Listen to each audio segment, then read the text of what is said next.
Welcome to Under the Covers, where we talk to your favorite YouTube drummers and get behind the scenes of their covers and their channels. Before we dive in, be sure to like and subscribe to the channel using these buttons below, and do the same thing for our featured drummer. You'll find links for the channels and videos and anything else we discuss in the description. Let's get started.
Well, welcome to Under the Covers. We're here with Raw Dawg drums.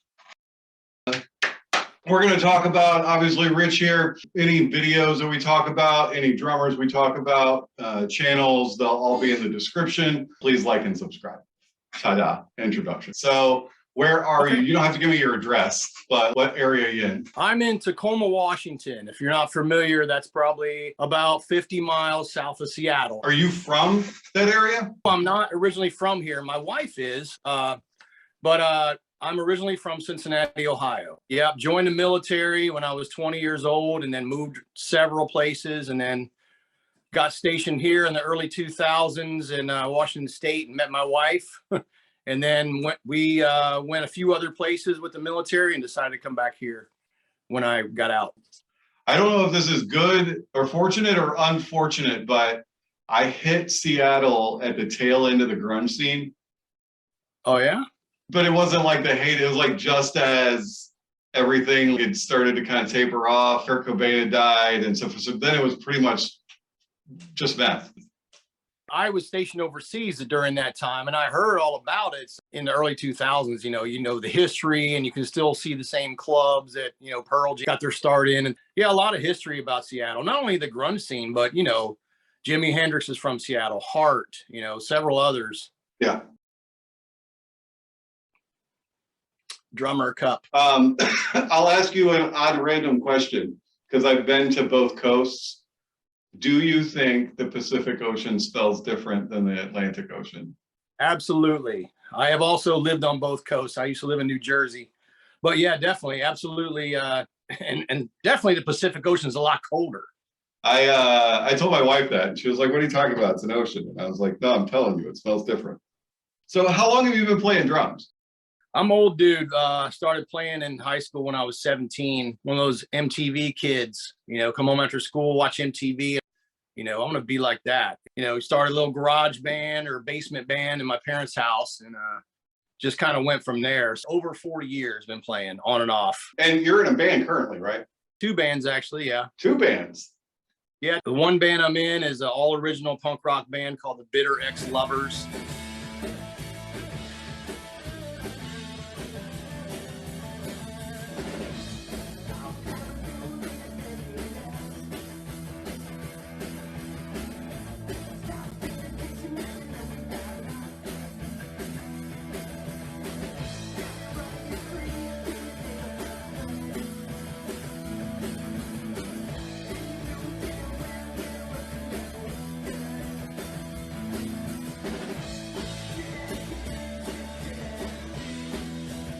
And then I also play in a cover band, which plays kind of adult rock, Matchbox 20 and REM and Counting Crows, things like that. We're called 20 and Counting.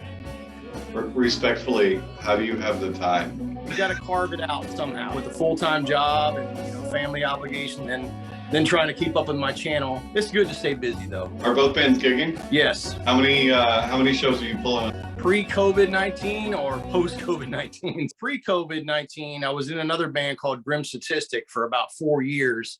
We made an EP. We played all over Pacific Northwest. We were doing great, but then COVID kind of put that to a screeching halt. And we couldn't rehearse, we couldn't practice. And then we just eventually just started doing our own things. The Bitter Ex-Lovers, we used to play with those guys. And just out of the blue, their guitar player, Josh, just sent me a text. Hey, our drummer can't make it. Can you fill in on a show? So that's how I got into that band. I got to tell you, one of the most depressing things I saw on your channel was there was a gig that you had recorded and you're all wearing masks. It was like Yeah, that was actually in the garage. Yeah, that was just a garage session. That's what we had to do, man. It was like, hey, nobody can get together and jam. And this one friend of mine, he says, well, I'm going to open up my garage doors. My neighbors don't care, but we got to social distance and we got to wear masks. That wasn't a gig. That was just a garage jam. Okay. It was just really sad. And like, I could see the singer's mask like puffing. You know, one thing that COVID did was, I mean, I think it drove a lot of people like us to want to do more stuff online. Get some of the pro drummers like Charlie Benante from Anthrax, the guy from Incubus, Jose Pasillas. They have their own drum channels and started making drum covers of their own songs. It was a thought that I had as I was going through. What's the damn drummer to Sum 41? Oh, you mean Blink-182, Travis Barker? Yeah. I saw his. And then I also saw the drummer for Megadeth. He was redoing one of their songs. And the thought that hit me is, I'm spending all this time trying to make my drum sound studio, and they're just like flipping on a Zoom or a GoPro and like bashing the crap out of it. I noticed that when you do your own covers, I just probably a safe bet you don't have epilepsy with your lighting. Yeah, right. Yeah, I should put a warning out on each video, right? You've got some really cool stuff on there. The one thing I can tell you, and Dan actually brought this up when we were talking, because Dan said that he likes, I don't know, eclectic is probably the wrong word for it, but he's just, you know, maybe a little off in left field as far as like the songs that he wants to put out. I like all the songs that Dan plays, and I like all the songs that you play, but I haven't heard of probably at least 30% of them. And that is on purpose, Chris. I think for me, if I see a drummer and I'm like, oh man, why are you covering this song that's been covered hundreds and hundreds of times? If that's what you want to do, that's fine. But I want to do something different. Sometimes I'll do my research. Should I cover this song? Then I'll start looking, okay, 25, 26, 50 covers. Okay, now I might pass on this one, might look at something else. Dan was talking about emo music and kind of alternative stuff. And that's kind of what I've been into a lot. I'm a big 90s music buff, I guess you would say. I always get at least 1 or 2 comments on my channel. I've never heard this song before. For me as a musician, I appreciate just the musicianship of what you're doing.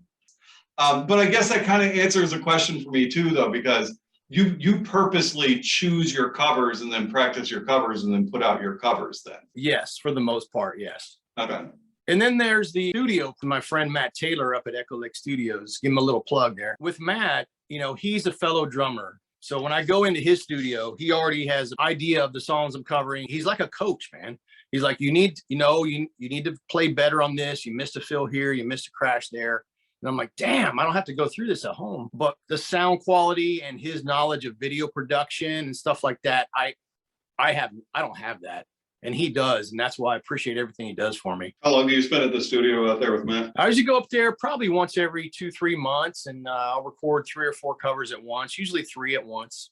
This question is the one that I actually am generally the most interested in, but I still haven't found the right way to phrase it where it doesn't sound shitty. What's the purpose of your channel? Like, where did it start, and why do you do it? Quit playing drums for a long time because based on my military career, no time, no place to set up. Once I got back into it, I started playing, and my wife started recording me just with her phone.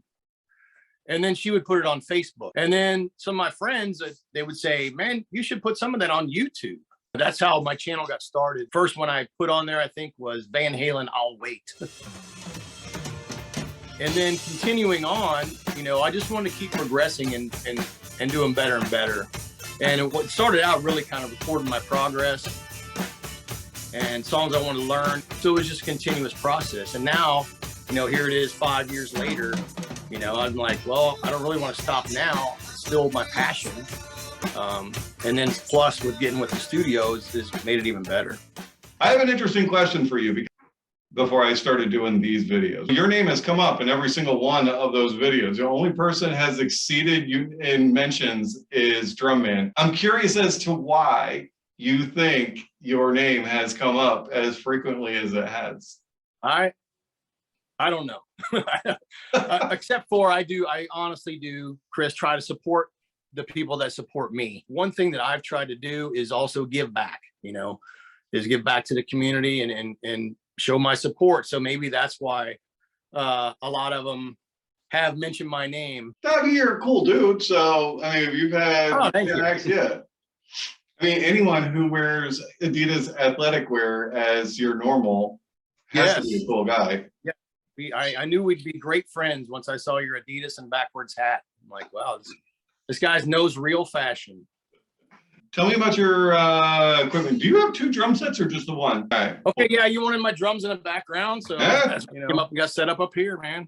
I have 2 drum sets that you have seen in covers throughout the years. Right behind me is a Thomas Superstars Maple. It is actually a 7-piece, but I only set up a 5-piece, and I have several snares. The one I have set up now is a Tama SLP aluminum snare. I have a couple sets of cymbals, Zildjian, and I have a whole set of Paiste cymbals. My other set is a Tama Silver Stars. It's birchwood. It's kind of cherry wood finish on it, and also a 5-piece. It's gorgeous. Do you have a preference with the Zildjian versus the Paiste? I think it depends on the situation. So, or I might get, for example, I'll look at drummers. Like, I'm going to play a Van Halen song. Well, Alex Van Halen uses Paiste. So I want to get out the Paistes.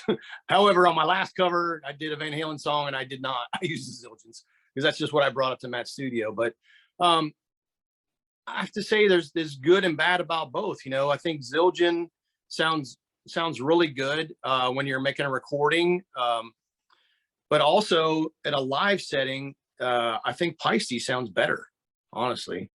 Do you have a favorite band? I know that's wow. Okay. Well, overall, big picture, my favorite all-time band is Van Halen. Also, one of my top favorite bands of all time is Pantera. You know, bands that I like now are more of the punk rock genre, but I'm all over the place. Pennywise is one of my punk rock bands. I just went and saw Tool, but I also like Perfect Circle, is Maynard's other band. And I could go on. How long was the gap between the time that you played and then stopped playing and then picked up playing again? Oh, okay. Yeah, thanks for asking. I was in a band in Texas. 1989 was the last time I played in a band, and I didn't start playing again until 2012. Wow. I didn't pick up drums again until 2012. That is a long wait. And I always considered myself a drummer. And it seemed like it was easy to pick it up. I had drums in storage, and then you know, being overseas and all over the place, and my drums come out of storage, and my wife's like, "Damn, you need a new drum kit, don't you?" I was like, "You're awesome, honey. Let's go." So we go to Guitar Center, and she bought me another set, and that's when I got started again. I like asking this question too. What tips you have for young drummers? What tips I have for young drummers is just start out with the basics. You can use a metronome, try it. It's just like when you're practicing for a test. You know, you have to practice at your drums. You have to continuously get that repetition in. Don't expect to just roll out of bed and play double bass one day, because it definitely takes time. When I retired from the military, this is the hobby, this is the passion I wanted to continue with, is getting back into playing drums. That's one of those things that I don't think I could ever not do. There's this guy, I could watch him for hours. He's a jazz player. I'd have to go find his name, but I think he's from Spain or something. And he just does jazz tunes. But, wow, you know, he's like all of like 70 pounds. And he's just like,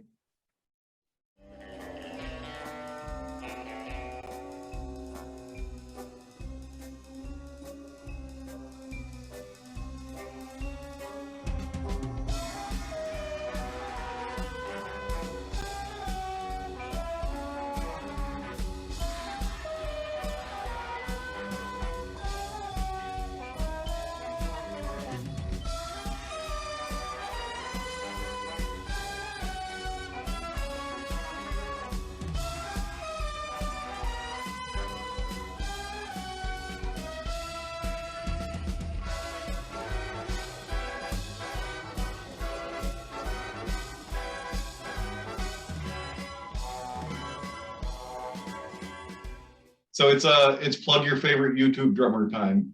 Man, I got a whole list, but Did you I come don't up want with to leave one? anybody out, Chris. But I mean, I will say that, man, I get such great support from so many people.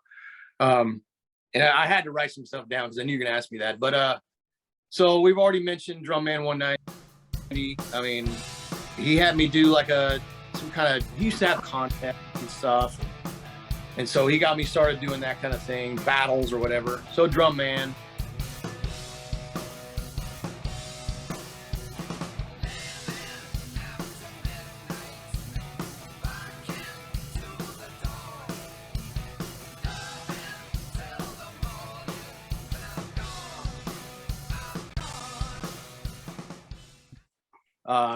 We already mentioned Earl Bennett, great guy. Kelly, KMKan Drum. I don't know if you know that guy, Kelly. No, I don't think Kelly so. Yeah, man, he's great. He used to play in punk rock bands back when he lived in Los Angeles. Now he lives in the Philly area, and he does he'll do the vocals and he'll do the drums. So yeah, you got to check out Kelly, KMKan Drum.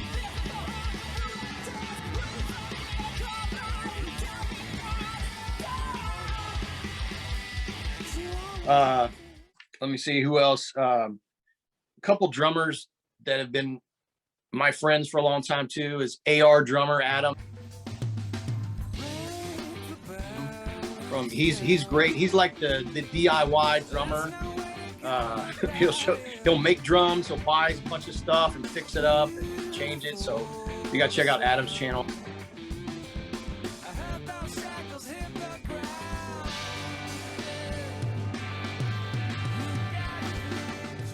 Also Drumatic, great supporter. And speaking of Drumatic, he's making some killer snare drums. So he's hooked up a lot of people already, and I hope to get on that list as well with Drumatic.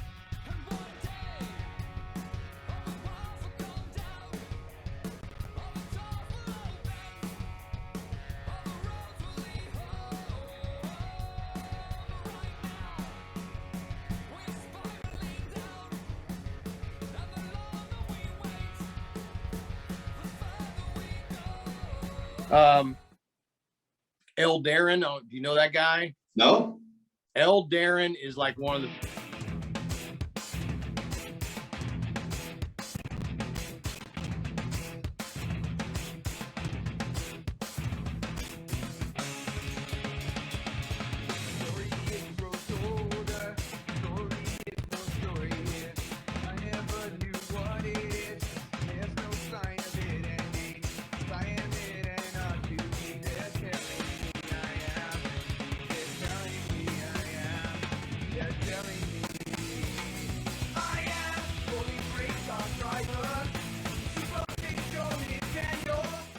Ken Schmitt. This guy, Ken Schmitt, played 5 Misfits covers on Halloween night. He's just like, those are 2 of the best punk rock drummers out there, from what I've seen personally, on YouTube.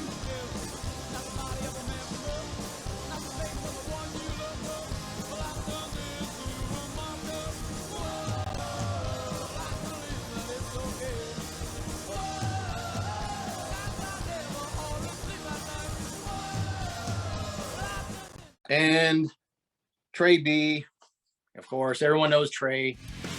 Trey Bledsoe, guy from Kentucky. We used to do these live shows. Jeff Holden or Beats by Jay used to have these live shows, and everybody tune in and chat, and he would show other people's videos and stuff. And it was a really good time. Trey would always be a guest on there, and he would always usually, be a little tipsy and be funny and stuff. So yeah, big props to Dre, Big Trey. And then, man, so many people supporting me, as of late, EPR, Baterista Rupestre, the guy that won the contest from Drum Man. He's a really nice guy.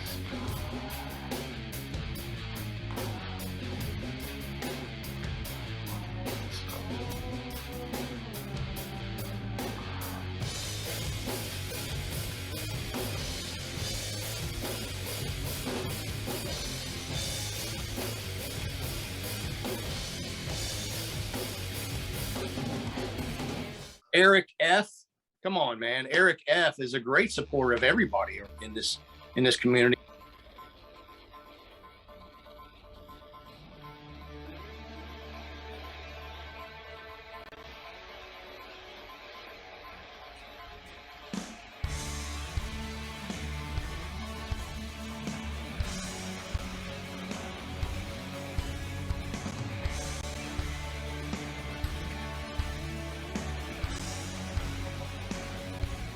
Mike Conway.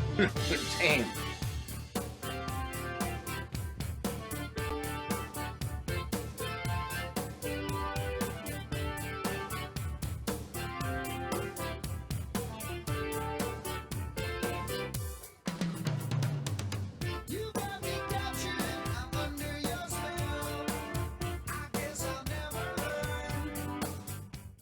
Mr. Rob, Nick Thomas. I mean, I got a hold of this, Chris. Zax Drums and Golf. He's a guy, I always thought he was German, but he's actually an American guy that's married to a German girl, and he's lived over there for 20 plus years. So he's got a great channel as well. Hey, you have other videos like outside of drum covers now on your YouTube channel as well, right? Yes, I do. You know, sometimes I'll make promo videos, or I'll have travel videos of when we make road trips or something like that. And, you know, I have another series out that's called Drummers to Check Out, not to be confused with Matt's Drummers to Watch. Yeah, I really appreciate you doing this, man, and have thoroughly enjoyed meeting everybody I've met so far. And the community is just really great to hang out with. And these are a lot of fun for me. I mean, I really appreciate you having me on. I definitely appreciate the opportunity, you know, to tell a little bit about me and you learn a little bit about you as well, you know. So I think you're right, though.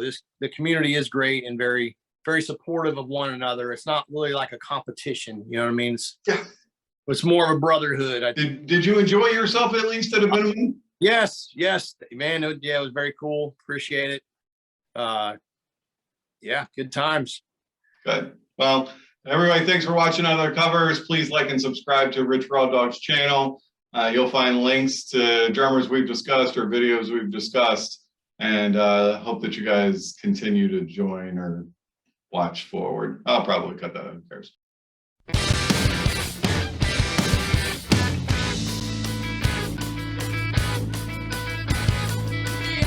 Is the campaign slithered entrails in the cargo bay?